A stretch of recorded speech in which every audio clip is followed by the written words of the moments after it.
Award के लिए क्यों चयनित किया गया था? हमको इस अवार्ड में चयनित किया गया था एजुकेशन एंड सोशल वेलफेयर में। अच्छा। क्योंकि एजुकेशन तो बहुत लोग दे रहे होते हैं, लेकिन एक आसान भाषा होती है, एक कम फीस होती है, और एक जो पढ़ाई ओरिएंटेड होती है जो एग्जाम में आ जाती है, तो वो सब चीज़ों के लिए होती है। तो एक तो था ही कि भाई हमारी फीस एकदम कम है और भाषा आसान थी। एक जो सवाल, एक जो लोग कहते थे एग्जाम में कितना आता है, तो हाईकोर्ट कोर्ट में केस ठोक दिया सब इस बात पे कि इतना पढ़ाई किया गया। तो ये सब चीज़ों से, और कुछ लोग ये जब कह रहे थे कि कानून हमको सिखा रहे थे, तो आज उनके मुंह पे एक ये भी तमाशा है कि जो कानून सिखा रहे थे लोग, भारत का chief justice K G. Balakrishnan sir ने ज्यूरीज में, और honourable justice Sudha Mishra madam ने, उन लोगों ने नाम को नॉमिनेट किया जो हमको कानून पढ़ा रहे थे। भारत का मुख्य न्यायाधीश, उससे बढ़कर कोई कानून का जानकार नहीं ना है। जब वो लोग नॉमिनेट करते हैं तब समझ में आता है कि नहीं भाई, चलो भाई समाज के लिए जो कर रहे हैं, तो ये हम लोग के लिए भी एक मोटिवेशन होता है। जब राज्यपाल सर स्टेज पर गए और जब उनका संबोधन चालू हुआ, तो पहला ही नाम खान सर का लिए, उस समय क्या लग रहा था, क्या कुछ पूछ रहे थे सर? और राज्यपाल महोदय, हम लोग के ना, ये बिहार का सौभाग्य है जो इतने इंटेलेक्चुअल राज्यपाल मिले हम लोग को। राजेंद्र प्रसाद की धरती पे जिस तरह से वो एक इंटेलेक्चुअल व्यक्ति थे, वैसे ये है। इनको किताबें पढ़ने का बहुत शौक है, और वो संक्रांति के बारे में बता रहे थे कि संक्रांति कैसा चेंज हो जाए, जो तुरंत नहीं पता चलता है, लेकिन उसका प्रभाव बड़े लंबे समय तक रहता है। तो उन्होंने हम लोग को बताया कि आप लोग अपनी संघर्ष की कहानियां बताइए, ताकि जो लोग रास्ते में अटक गए हैं उन लोगों को ज्ञानवर्धक चीजें मिल सके। और साथ ही हम ये भी बताना चाहते हैं कि ये वही राज्यपाल हैं जो कुवैत, जिनके ऊपर ना एयरलिफ्ट मूवी बनी है।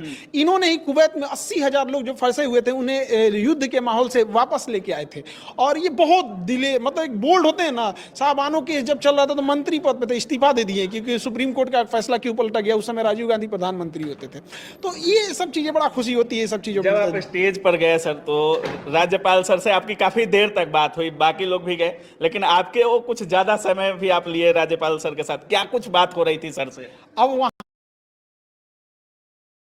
हाँ की तो बातें, मतलब यही सब चीज़ें कि और कैसे बढ़ाया जा सके। उनका एक इंटेंशन ये रहता है कि हर इंसान ज़िंदगी में कुछ ठोकर खाया होता है, और हर इंसान के लाइफ में एक ऐसा मोड़ आता है ना, जहाँ वो थक के सोचता है अब लौट चलते हैं, क्या ही फायदा है। तो वो यही कह रहे थे कि हर इंसान के समय में तो आप लोग भी अपनी बातें बताइएगा, ताकि लोगों को हिम्मत मिल सके और कोई लौटे नहीं और आगे बढ़ते रहे। यही उद्देश्य था। इतना कुछ कर रहे हैं सर एजुकेशन में, और ये सब जब मिलता है, खान सर खुद दूसरे को सम्मानित करते हैं, लेकिन जब खान सर को सम्मान मिलता है तो कितना मायने रखता है खान सर के लिए? ये हम लोग के लिए तो यही मोटिवेशन है। अच्छा। और क्या ही कर सकता आदमी, सब मतलब एक कोशिश यही रहती है कि देखिए, आप समाज के प्रति भी सोचिए। फीस ले लेना, बिजनेस, शिक्षा को बिजनेस बना देना, शायद अगर हम भी बिजनेस होता तो आज ये नहीं मिला होता, ये तो गारंटी करते हैं। आज हम भी बिजनेस किए रहते तो नहीं मिला रहता। 100, आप से ना, केवल बिहार की बात कीजिए, 14 करोड़ की आबादी है। 14 करोड़ की आबादी में बिहार का राज्यपाल, गवर्नर महोदय, महामहिम नाम लेके अब जब आपको संबोधित करते हैं, तो 14 करोड़ में जब आपको लेके होते हैं, तो ये अपने, तो आखिर ये कैसे? ऐसा नहीं है कि हमारे पास कोई अलग से कोई सींग निकला हुआ है। हमने जहां हमको था कि हमें लगा था कि हम लाखों फीस ले सकते हैं, वहां ना लेके 1000, 200, 300 में पढ़ा दिए। तो ये उस समय का सेक्रीफाइस अभी मिलता है। ये असली संक्रांति है। जब हम लोग ये शुरू किए थे तो पता नहीं था कि आज यहाँ तक जाएंगे, तो ये बड़ा खुशी होती है। आज उसका फल भी मिल रहा है। बिल्कुल बिल्कुल मिल रहा है। एक चीज और है, कल शायद बीपीएससी का हाई कोर्ट में हियरिंग भी है सर, उसको लेकर क्या कुछ बोलिएगा? उसको लेके आप देखिए, हाई कोर्ट में तो जितने भी पर्याप्त सबूत थे हम लोगों ने रख दिया, और जैसे जैसे डेट बढ़ता है हम लोग के हाथ में एक आध और सबूत आते जाता है, तो धीरे धीरे रखते जाते हैं। तो एक ओर से दुख हो जाता है कि इतना लेट क्यों जा रहा है, और कभी कभी इस बात को भी होता है कि चल दो और सबूत मिल गया। और रही बात की, देखिए इंडिविजुअल आंदोलन समाप्त हो चुका था, आपने 3 दिन लगातार उसको करके जान डाल दिया सर। अब बहुत लोग कह रहे हैं कि 18 तारीख का जो कोर्ट में हियरिंग है वो बहुत निर्णायक होने वाला है। बिल्कुल निर्णायक होगा, और अभी हम लोग के पास 2 और सबूत है।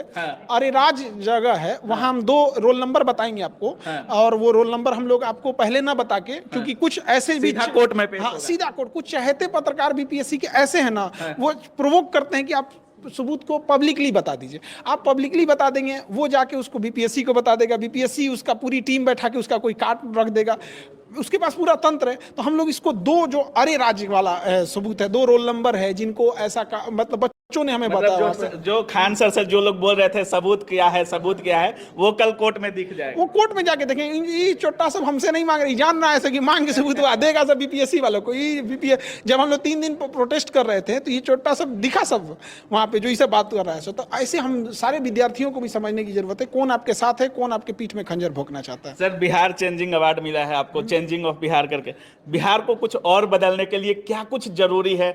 चंद शब्दों में अगर खान सर के लिए कुछ दिखता हो तो। देखिए, एक बिहार एक एग्रीकल्चर स्टेट है और यहाँ पे जो लोग कहते हैं कि फैक्ट्रीज होनी चाहिए, ये होनी चाहिए, तो अपने आप में सोचिए अगर हमको 5 मंजिला घर बनाना है तो 2 साल लग जाते हैं। तो अगर फैक्ट्री लगा भी देते हैं ना, आज लगा देते हैं, 5 साल तक तो उसको बनने में लग जाएगा, तो 5 साल तक हम लोग भूखे मरे। 14 करोड़ लोग रहते हैं, इनकी अपनी डेली ज़रूरतें हैं, उनकी चीज़ों का तो इस्तेमाल कर दे। ब्रेड हमारा बनारस से आ रहा है, फूल कलकत्ता से आ रहा है, तो कम से कम जो बेसिक चीज़ें उसको तो बनाओ, कम से कम लोगों को रोजगार मिले। देखिए, विदेश जाना, राज्य छोड़ के जाना, देश छोड़ के जाना समस्या मुख्य नहीं है, लेकिन जब आप पेट भरने के लिए जाते हैं 2 वक्त की रोटी के लिए, तो बड़ी समस्या होती है। तो जो बिहार से मजदूर जा रहे हैं वो 8,000 10,000 नौकरी के लिए जा रहे हैं, ये समस्या है। अगर जा रहे हैं बड़े इंजीनियर बन के जाए,